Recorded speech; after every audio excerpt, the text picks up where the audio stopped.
I didn't like them because it was the start of the weekend. I liked them because it was the kind of the end of a week, and I would have it in such a surreal way. You know, like shots of grappa. I'd be doing lines of whatever, and people would come in, and I'd be telling jokes or whatever. And I kind of liked. There was a period between 3 p.m. to 6 p.m. where someone like William might start at about 4, and things started to pump along a little bit. And I was like, oh, I'm really doing a, like, even though I'm off my chops and blah, blah, blah, blah, blah, like, I'm making this place exist right now. And I'm making a good vibe. And so she comes in on this Friday, and it's like 11 a.m. And like her eyes, like, were stunning. Like, I could not, like, I was like, fucking hell, you know? Like, I was just like, fuck, like, what a beautiful girl. So it was really helpful. The place was dead.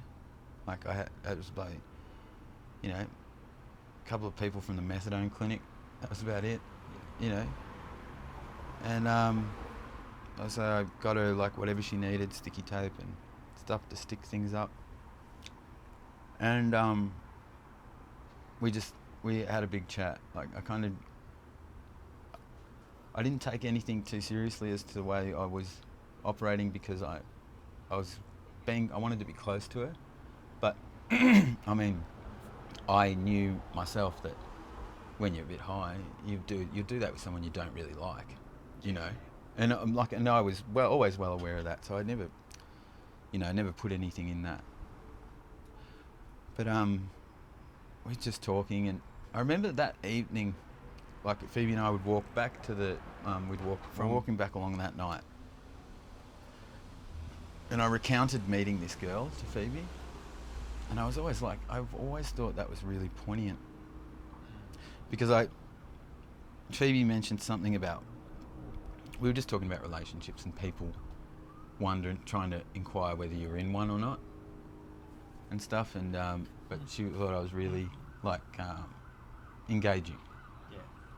You know, but she had no idea the way that the person that I was from that encounter. And I remember telling her, I was like, do you know how high I was? That, like, you know. And she's like, no, I couldn't tell.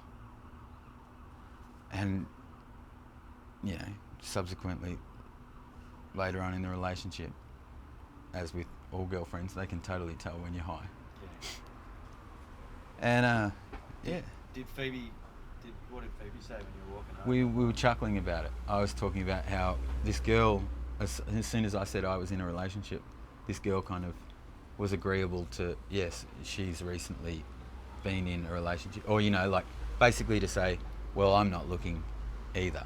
Yeah. And I was just saying to Phoebe, it's amazing the little dance that you do in that awkward moment. And we were chuckling about it. Yeah. And the world was good, you know. And I, not long after that, Phoebe and I go to America. We go to America, and for some reason, I don't even know why, like, Phoebe and I got to Clarksdale in Mississippi, and I went out for a smoke, and this girl just crossed my mind. And I fucking hated that. I really hated that. I couldn't believe it either. I was like, fuck, you know. It killed me. Because I had been throwing around the idea in my head of proposing to Phoebe.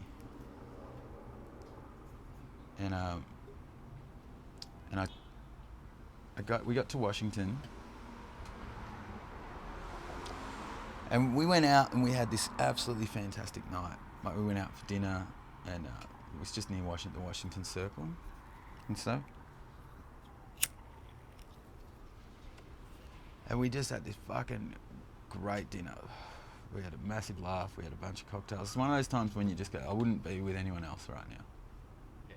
You know, there's no better time to be had. And it's great to say that with your partner.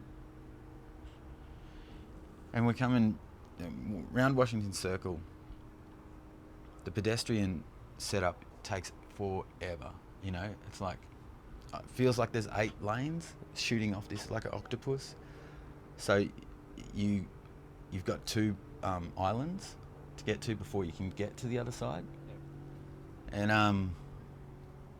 I was like, we were standing in one island, and it just was not gonna happen for us. I don't know if we missed it, but it felt like I was like, fuck me, it's gonna take forever.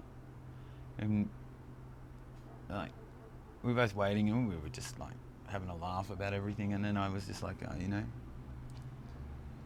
I just said like, you know, marry me, you pervert, like, because you know she did grab me in a certain way, and I was like, you know, marry me, you pervert. And you know, corrected it for a moment. Was just like, marry me, and then she was like gasped.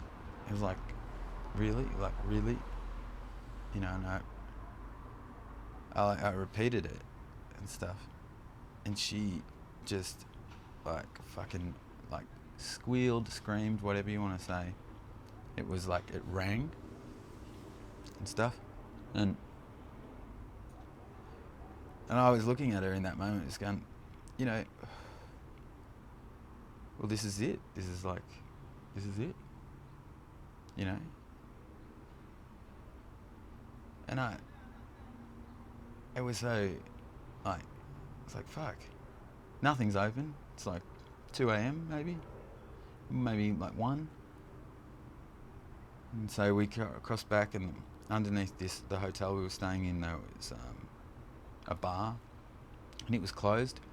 But I knocked on the door, and a woman came to the thing, and I said, you know, just proposed, and she gave me a bottle of champagne, which was fucking amazing. Like we went back up to the hotel room and like had a glass of champagne, and then she was like, I'm gonna call my parents, like, and she said, you should call your parents too. Lo and behold, I can't dial out of the country. I really couldn't. I was like, I'm trying to fucking, and then finally I did, and I got no answer. You know. And she dials out. She's like, you know, like, I'm gonna do it. This is it. I'm like, yep, yeah. And she calls her parents, and then it's just like fucking like I can't hear it, but I can feel it. You know, she tells Harriet, and they're at a family do, like, you know, extended family do. So it's like shot out straight away and stuff. And I was like, you know, this is it. Like, you know, I was thinking about what that meant, and I didn't mind the way that I felt.